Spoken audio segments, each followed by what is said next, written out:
Well, I'm glad that we have a lively and robust debate among the Republican candidates for president in this cycle. I think there's some very good candidates, people who could be great leaders of the United States. And I'm glad that they're mixing it up with each other and discussing ideas, and especially glad that they're discussing fundamental ideas, even ideas on which they have important differences. Let me, though, acknowledge right out of the starting blocks that there's wide agreement on many fundamental issues among the Republican candidates. For example, the Republican candidates all agree that the Obama health care legislation is a disaster. It would be very bad for the country. It would be very bad for the economy. It's not the solution to trying to make sure that health care is available to as many citizens as possible at reasonable cost. So it's good that they're united against that. They are also united, the main candidates, on the pro-life question. They are united on the marriage question, understanding marriage as the conjugal union of husband and wife.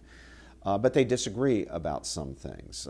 They disagree about some aspects of immigration policy. They disagree about some aspects of Social Security reform. And those disagreements need to be aired within the party. We need a big discussion, a discussion in which all Republicans and Republican voters need to be participants, be active participants. And such a discussion can really only be led by those who propose to lead us in presidential primary campaign debates. So I'm very glad about that. I'm hopeful about the prospects for defeating President Obama.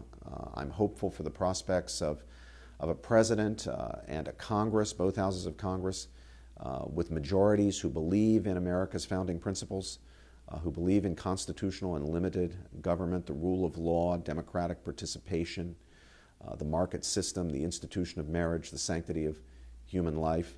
We're going to have a real choice, we as a people, the American people, in 2012.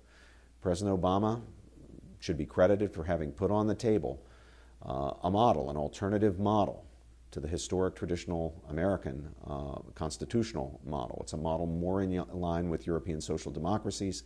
It's a model that rejects the sanctity of human life principles when it comes to life in its earliest and most vulnerable stages. It's a model that does not include the traditional respect for the institution of marriage. That model's on the table, and I believe our Republican nominee, whoever it turns out to be, will put on the table the traditional, the American model, the model that embraces and encompasses our civilizational values, such as respect for the sanctity of human life and for marriage, and our constitutional principles of limited government and the rule of law, and the principle of the market economy, and many of the other principles that have made this nation great. So I'm looking forward to the general election. I think that the Republican candidate, if he or she remains true to principles, will succeed and will begin to restore our nation to a vision that has really never been surpassed in our whole national history. We have never regretted it when we've lived up to, stood by our basic civilizational and constitutional principles, even when it's been hard. And we've always regretted it when we've deviated from those basic principles.